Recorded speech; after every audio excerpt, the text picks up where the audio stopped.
可凉。世间哀愁，无知无休，离散却别我泪已从头。我愿山藏在我之后，让天下骨肉相守。我心向往雨纷纷，爱恨如土风的安详。我心向往烛火之光，美人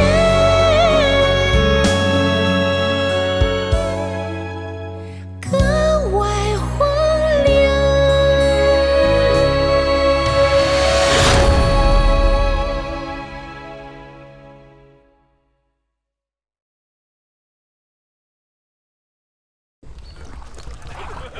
大王，这是昨日刚刚从咸阳城送过来的，尝尝是否合意？尚可。嘿嘿，据说呀，这酒是咸阳城里最好的酒，但兄弟们觉得还是没咱草原上的马奶子酒香。那是当然。草原上天高云阔，八荒六合，撒开马缰绳，哪儿都可以去。这酒里是有风有雨，有滋有味儿。可秦人，哼，一直生活在城里，围墙连着围墙，一重重的门，一重重的规矩，怎么可能酿出好酒？对，那是。大王，现在虽然说我们已经搬到城外了，可这营地啊仍有故障，仍是不痛快。像个羊圈一样把我们圈在里头。我们义渠人是草原上的骏马，不是羊群。你们不喜欢，我也不喜欢。可大秦给了咱们一群人好处，让我们部落里的妻儿老小衣食无忧啊！兄弟们，就算是为了我们草原上的百姓，做些忍让吧。大王，我听说把我们迁到城外的主意不是太后想出来的，是那来自楚国的黄公子想出来的。不可能！大王，虽是道听途说，但像那黄公子的心术。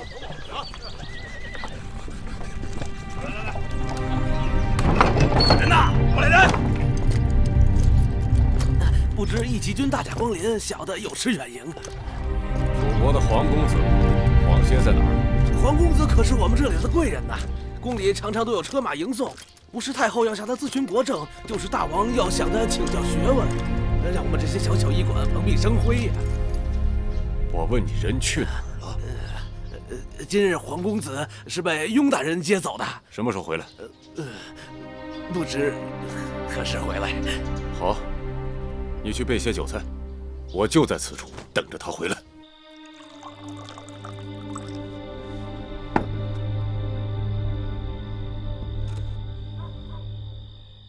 罪过罪过，让义渠君久等了。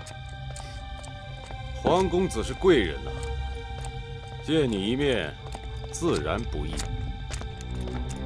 哎呀，义渠君笑话，你才是秦国的贵人。燕国一别4年，你依旧神采奕奕。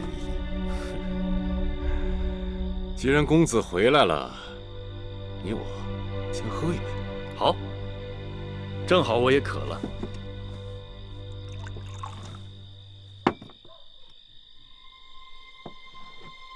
干！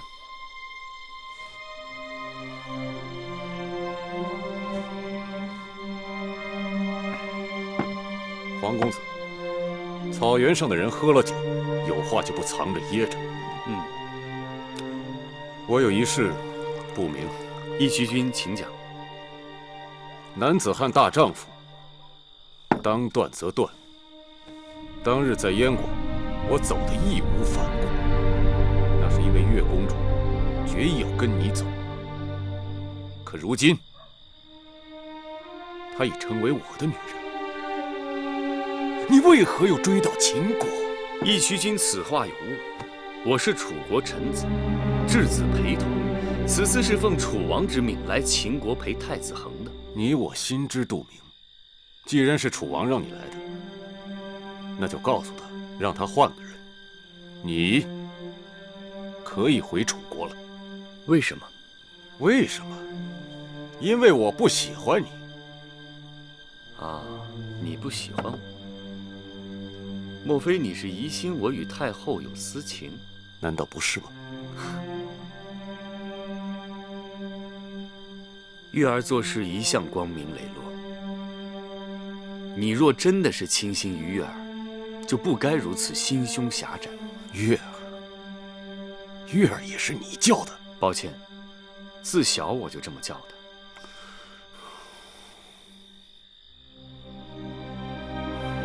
眼里不揉沙子，你给我立刻离开秦国。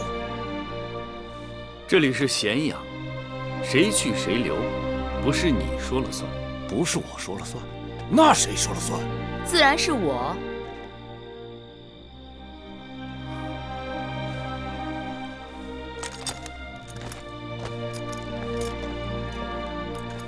太后，大王，皇公子免礼。我与大王今日午后去你营地犒劳将士，你却不在。他们说你来驿馆看望故人了，你又是什么时候来的？我来了半日了，跟黄公子小酌几杯。义渠君贪杯，率性而为，子歇不要介意。不妨。我与义渠君还有事要商议，就不多留了。走吧。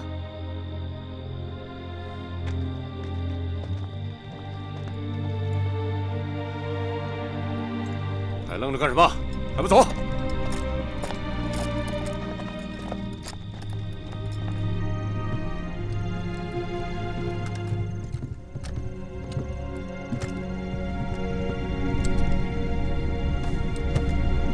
出去。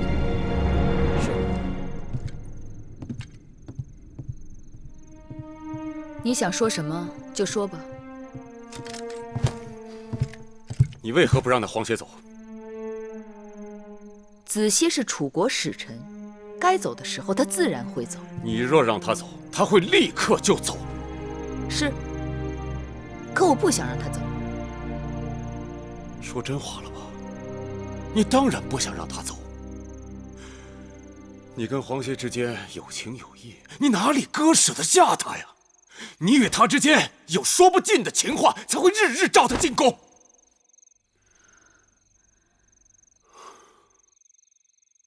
你若如此想，随你。你舍不下他，你却舍得下我，因为我翟离是你芈月召之即来，挥之即去之人。我芈月何曾怠慢过你？你义渠君又哪会甘心受人驱使？你是太后啊，当日你需要打天下的时候，你自然把老子放在前面。如今呢，我们一群人替你打下天下了，可你的眼中却只有那些耍嘴皮子的人了。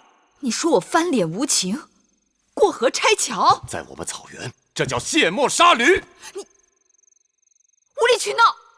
哼，你是觉得心虚，你是觉得对不起我吧？你到底想怎样？我想怎样？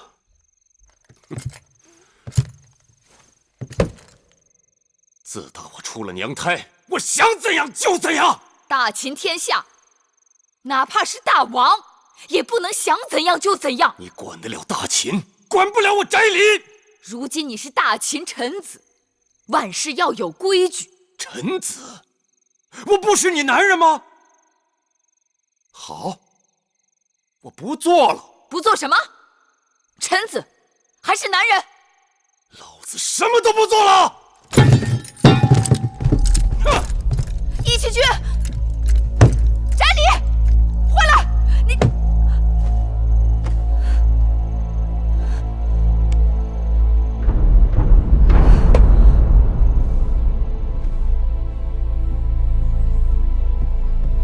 太后，有事吗？义渠君走了。他去哪儿了？一早有人来禀报，说他带着几个心腹之人离开营地，回老营了。他果真说得出，做得出。太后，按照您和大王的旨意，我和雍瑞等人草拟了在大秦境内逐渐废分封、推行县郡制的政令，由朝廷任命郡守。每年秋冬，县令、郡守都要向朝廷申报当年的治状，并各对其下属进行考核。有功者可授奖升迁，有过者贬制免官。如此甚好，既可让朝廷旨意顺利上传下达，约束了旧族的权势，又能重用贤能之士，淘汰无能无用之官。楚离子辛苦了。为大秦江山，自当如此。自大王登基，百废待兴。近日我想出门一趟，看看咸阳城之外的情形。宫中之事，就暂时拜托出离子和雍大人料理。不知太后要到何处寻幸？义渠草原。义渠国归降大秦最晚，推行县郡制最迟，想必挚爱重重。我想亲自前往，也算是安抚地方官员百姓。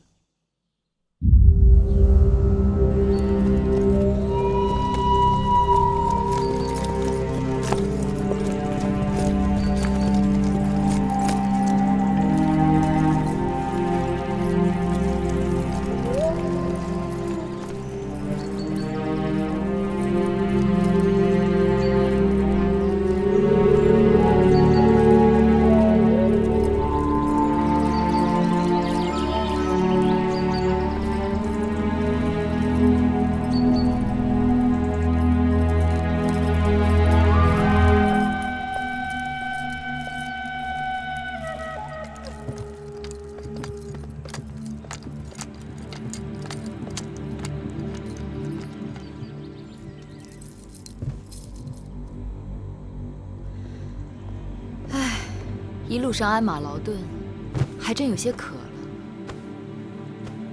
上马奶酒。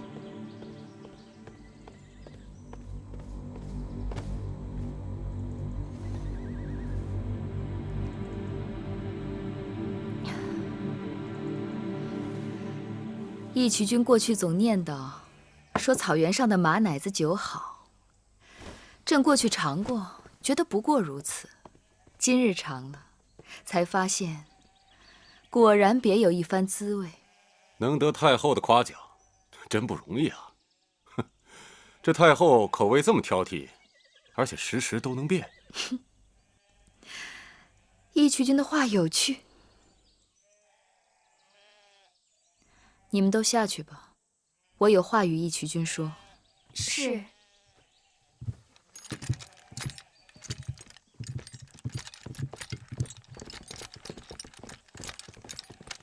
虎威将军，我没事了，下去吧。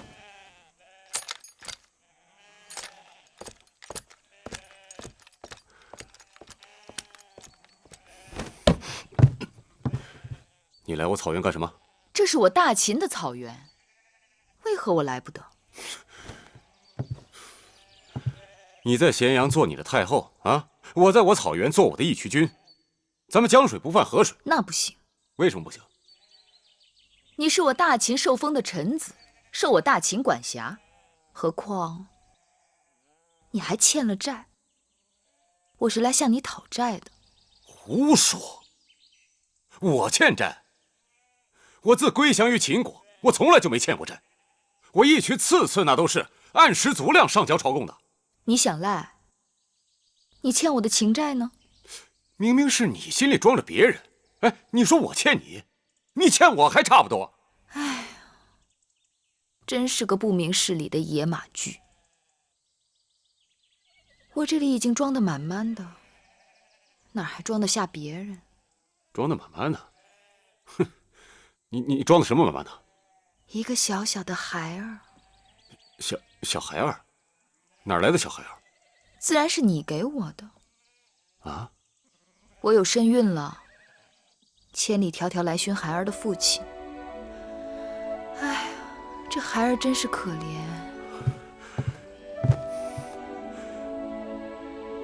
你是说，你怀了我们的孩子？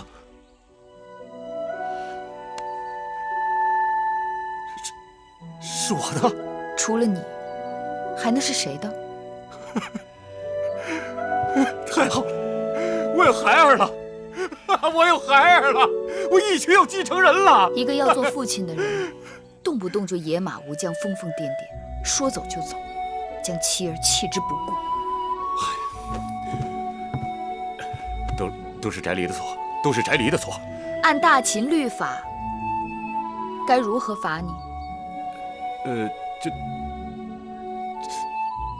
这总不至于砍头吧？啊？总不能让孩儿一出生就没了父亲，是不是？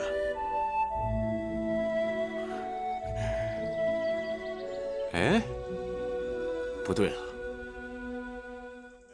那照这么说，哎，他黄歇也该罚呀？为什么？切，他竟敢胆大包天叫你月儿，月儿是他能叫的吗？你放心，我与他虽有情谊，但清白如水。而且我与他之间的情谊，并不是你想的那样。并不是我想的那样，男女之情不是这样，那还能是那样？你不明白。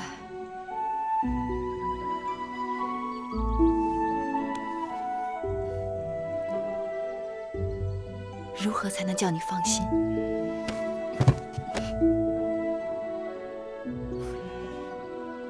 你若真想让我放心，那就跟我做一件事。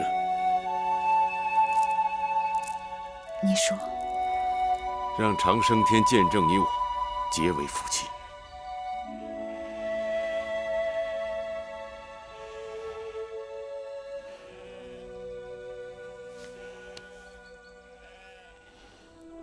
我愿意。你愿意？你真的愿意？我愿意。怎么样？怎么样？啊？可惜呀，老吴死了。他要是能活着看到这一幕啊，还不知道会哭成什么样。老吴为何不看好我们的姻缘？他呀，老糊涂了。咱们这明明是桩喜事，他非说是祸事，你说是不是老糊涂了？啊？他真的是这么说的。别听他的。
喝口水吧。放下吧。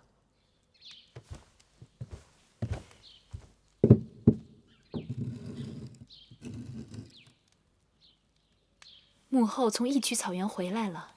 寡人知道，已经回来好几日了。大王是否听说了什么？什么？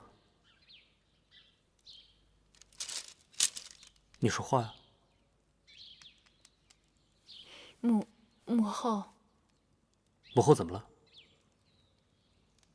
母后怀孕了。你说什么？怀孕？是。是不是那义渠人的？说话呀！说话呀！是不是那义渠人的？是。岂有此理！岂有此理！寡人这就去找母后。大王，去不得！大王，你让开！大王去不得！听说几年前母后就因为误伤义渠君的事罚过大王。那又怎么样？寡人总不能眼睁睁看着母后她跟那个戎狄男人生下孩子吧？让开！大王去不得！大王，这种事大王您不能出面。再怎么说她也是您的娘亲母后啊，父为子隐，子为父隐，职在其中。您跟我说过母后的一生不易，你若是为她着想，就暂且忍一忍，切莫伤了母子之情啊。可这问题是大秦江山的社稷，我不出面，照样会有人出面。我一个人挡不住众口铄金、朝堂废议。那就让别人出面。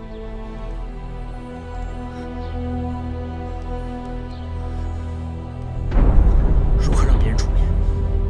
大王，您是一国之君，下有文武百官，他们得知此事，一定会挺身而出，为您分忧的。大王，您还是装聋作哑的好。怀孕，千真万确。听说2月前太医令李密就诊断出来了，只是一直瞒着宫内外朝臣。这个该死的义渠君，这是把太后置在火炉上了。左相打算如何？大王知道吗？大王年纪还轻，知道了又能怎样？我即刻进宫备撵。这么说，你也知道了？没有不透风的墙。那你说说，该怎么办？冉帝也不知道。难道你认为我不应该有这个孩子？姐姐，你是太后，是孩子的母亲，你想保住这个孩子，谁也拦不住你。他们虽拦不住我，但他们会在朝堂内外鼓噪，搅乱人心，说我为嬴氏家族抹黑。太后，出离子求见。你去吧。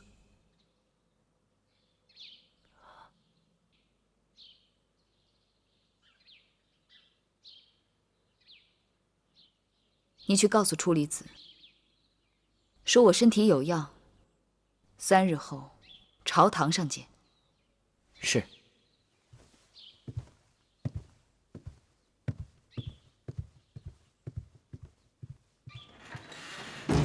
冉帝，你去帮我把雍大人请来。大人请回报。太后说，3日后朝堂再见。3日后，到时候恐怕什么都晚了。如今此事已经闹得满城风雨，如果处理不妥，3日后大吵，恐怕群臣会把宣誓殿给掀翻的。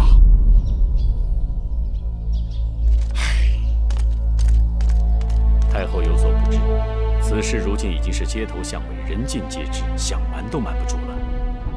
我并非想要隐瞒，雍大人放心，这宣誓殿翻不了。可此事的确难办呐。若不是难事，我怎会找你？虽说世人都言智如出礼，但我心里明白，雍大人也是我朝中的极致高人。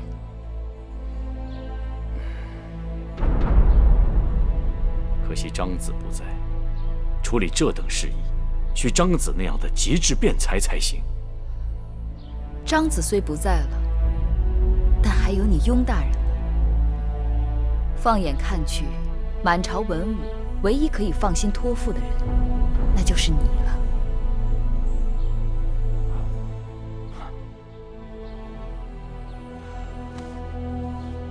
谢谢太后信任，雍瑞将殚精竭虑，尽力不负太后众望。其实还有一人，雍大人或许可以与他商议此事。当真？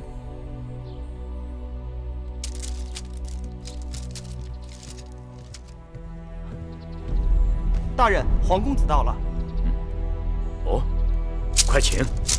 是。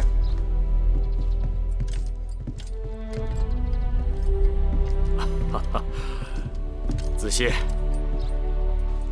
雍大人啊，快请坐。雍大人，这似乎是在做学问。啊，是啊，在做一场自古至今都没人能做得通的大学问。看来太后为难雍大人了。太后不仅为难我，而且让我找你商议此事，这岂不是要为难你了吗？照我看，这个时候最不该向你提及此事。雍大人不必这么说。太后让你找我来，是因为她早就把我当至亲了。我们之间坦荡相对，毫无隐瞒。这么说，子歇已知此事？街谈巷议，路人皆知。好，那子歇你说，太后坚持要生下这个孩儿，那孩儿既有母就得有父，但明日朝堂之上，太后绝不会向众人提及孩儿的父亲，这该如何是好？那就让这个孩儿没有父亲。我翻遍所有典籍，自古往今，这事儿说不通啊！怎么说不通？周人的始祖是怎么来的？不是天生玄鸟，降而生商吗？既然周人的始祖出生是因为他的母亲吞了个鸟卵，那没有父亲是在情理之中的。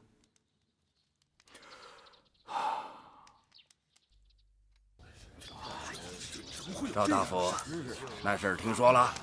轻声，切莫张扬啊！哼，你还想为他遮丑？出了这事，谁人不知啊？哎，丢人呐！出了这种事儿，让我们怎么面对宗主？哎，怎么面对大秦的列祖列宗啊？今日我要冒死向太后谏言。是啊，为人臣者，古死战，文死谏，当在此时。唐大人，雍大人，王大人，各位大人，雍大人啊，郑大人，张大人，啊，各位卿大夫，该上朝了。哎呀，走吧，上朝。走了。上朝了，上朝便是。对，您请。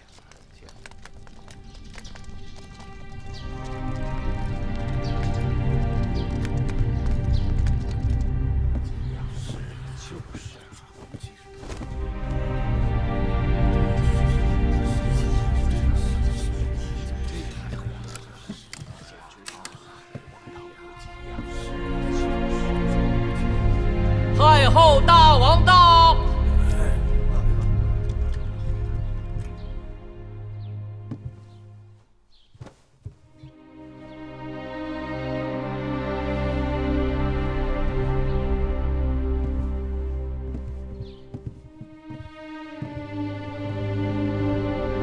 臣拜见太后，拜见大王。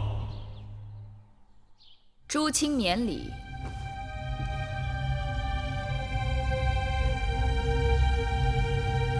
听说今日上朝之前很是热闹，诸位卿大夫似乎都在议论纷纷。可否告诉朕，你们都说了些什么？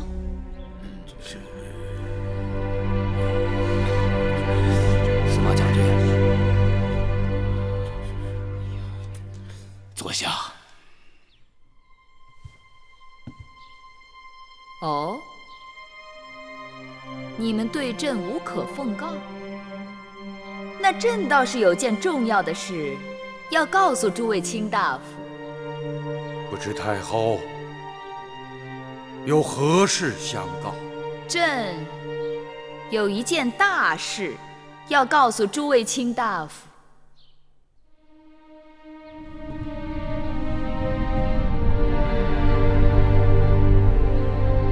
朕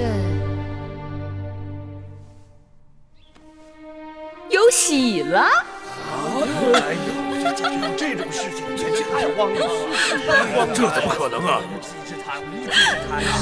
怎么会有这样的事？这种道理啊，你说说。感恩太后，这喜从何来呀？朕是大秦太后，怀的自然是嬴氏之后啊。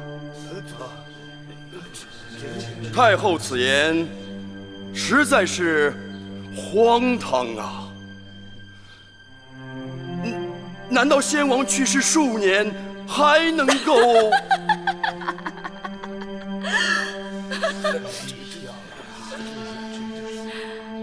将军真是聪明人。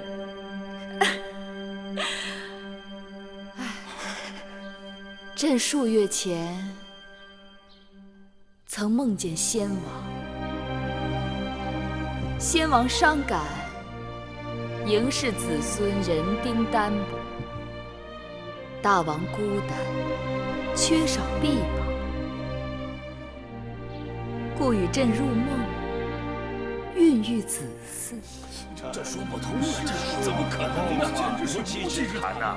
太荒唐了！就是荒唐。诸卿不为先王贺，也不为朕贺吗？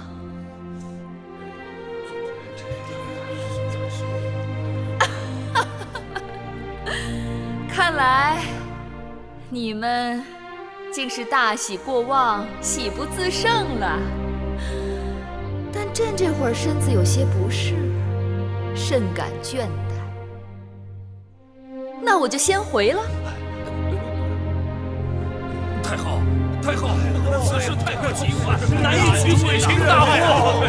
稍安勿躁，稍安勿躁。匪夷所思啊！听我一言。雍瑞，你为何要阻拦诸人？对呀，此事就这么完了？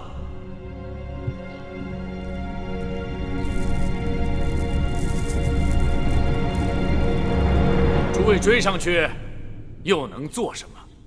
你说呢？诸位争执半天，无非想要太后给一个交代。如今太后已经给出了交代，诸位还不满意吗？哼，这也算交代？是啊，这就是先王托梦，太后有身，这简直是拿我们当3岁小儿。就是啊，那各位想要太后怎样的交代啊？大秦嬴氏，王家血脉，极容混淆。那各位想要怎样？难道要逼一个母亲杀死自己的孩子吗？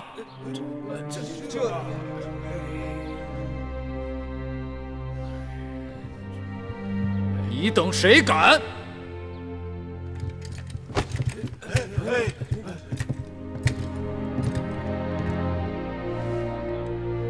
谁想动手？先过了我这一关。那也不能冒充嬴氏血脉。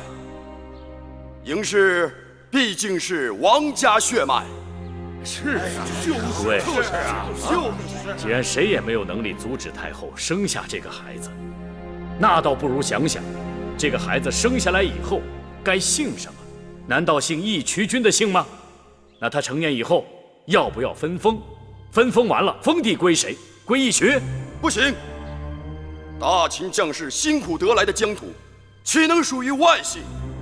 说道理，那只有姓嬴了。这断断不可。我等身为大秦之臣，若是坐视王家血脉从此小乱不堪，何以对先王？何以对列国？何以对后人？列国？列国早有此先例。胡说！哪来的先例？诸位，这是什么？这是大秦的图腾玄鸟。天生玄鸟，降而生商。周人始祖的母亲简狄吞玄鸟之卵，而生下周人始祖契。敢问，契之父在哪里？秦人始祖的母亲姜原采巨人足迹，而生下秦人始祖契。请问，契之父又是谁？那只是古时传说，何以能用之今世？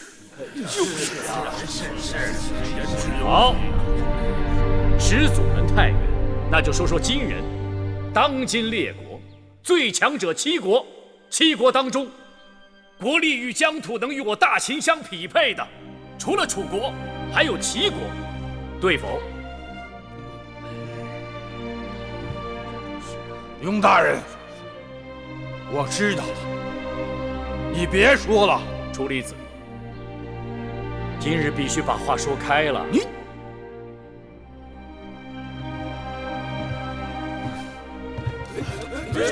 楚离子，齐国又如何？齐国原为姜子牙的封地，齐国国君原本代代姓姜，如今却为田氏所代。为何？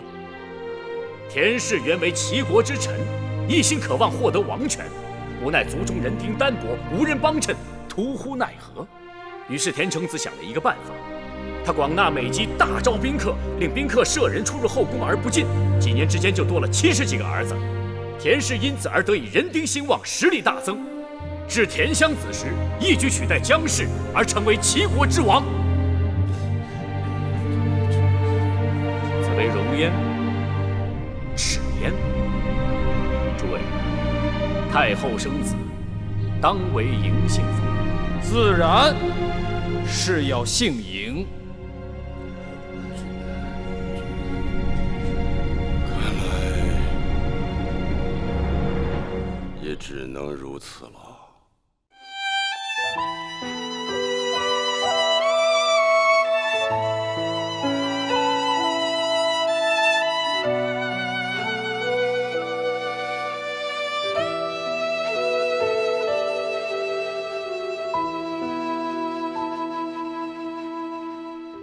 我今生披彩衣，我剪发